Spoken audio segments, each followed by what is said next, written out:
Hello, I'm Dr. Julian Northbrook from DoingEnglish.com. Today, I'm going to tell you a story. Now, if I'm perfectly honest, I cannot remember for the life of me where I first heard this story. I know it was a long time ago, but I can't remember where. It doesn't matter.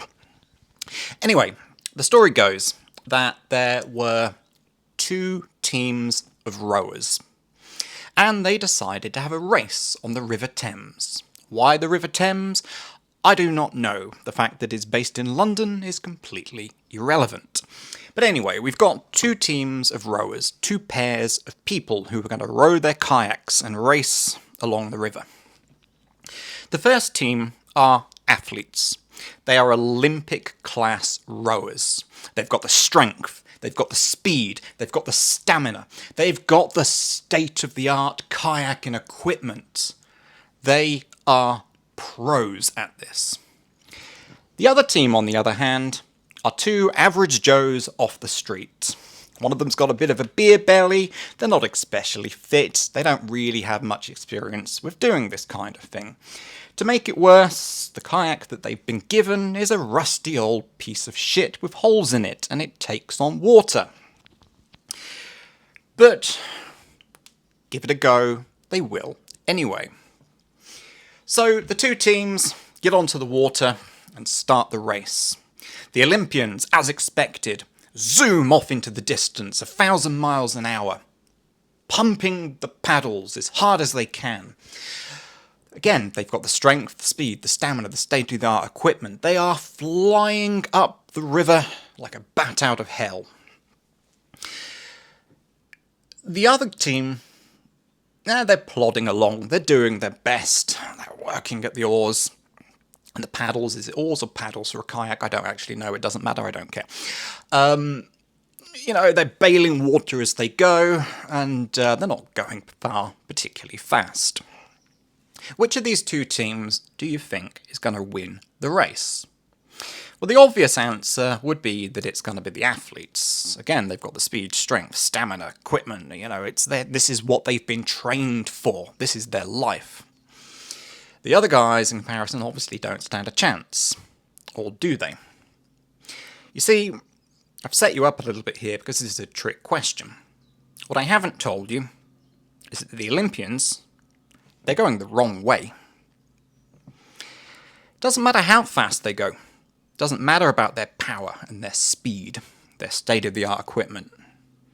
Because they're never going to reach the finish line, because they're going away from it. The other guys, on the other hand, they're not going very far fast, and assuming they don't sink before they get there, they will get to the finish line first, because they're going in the right direction. Now, what this story illustrates is that if you don't have a plan aligned with what the goals that you want to achieve, you may well be going in the wrong direction.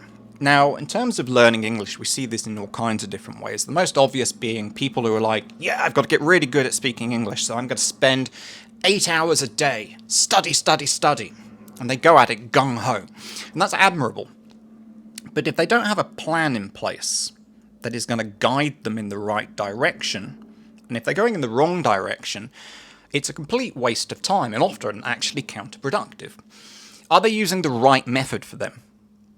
Are they using the right materials for them? Have they got the right way of thinking going on up here? Because if they're using a method that isn't appropriate to them, it doesn't matter how much they hammer away at it, it's not going to help them. If they're using the wrong materials, at best, they're wasting their time learning something that is useless to them. At worst, they're wasting their time learning something that is actually probably quite damaging to their English, because not only is it not useful, but actually is probably interfering, and they might be learning things that are simply incorrect.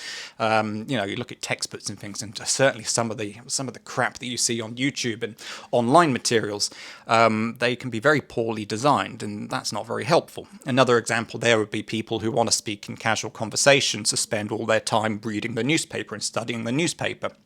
Well, sorry to tell you this, but we don't talk like that, and if you start talking to people like a newspaper, then you're going to sound pretty weird.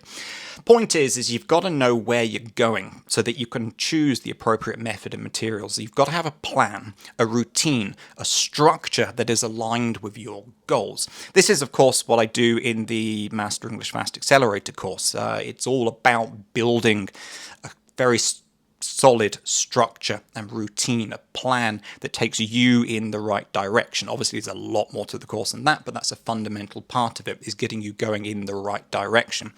Because once you have that plan put in place that is uniquely tailored to you and your specific goals, well, you don't need to be going at English 8 hours a day. You don't need to be going crazy at it. A little bit at a time is going to take you to where you're going because you're on the most efficient path. And in fact, going back to the course, one of the things that I teach in MEFA is that it's actually better to spend less time on your English than more. Because if you've got this structure, this routine, this plan all set up and working properly for you, 30 minutes a day is more than enough. You don't need to be doing 10, 20 hours a day and going crazy with it.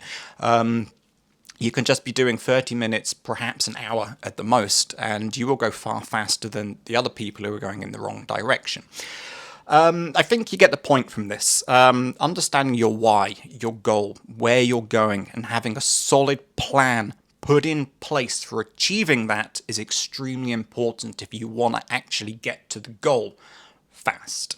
You might go slower, but you will get there faster ultimately, just like the Olympic rowers are going faster, but they're not going to get to the finish line, whereas the other guys, they're going slower, but they will get there faster.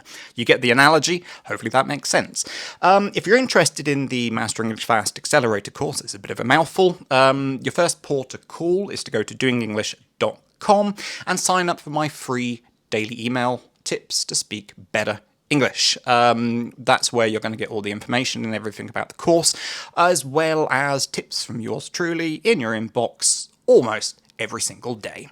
Right, that then is it for me, Dr. Julian Northbrook, for another video. I will see you in the next one. Bye-bye. Can't get the button. There we go. Bye.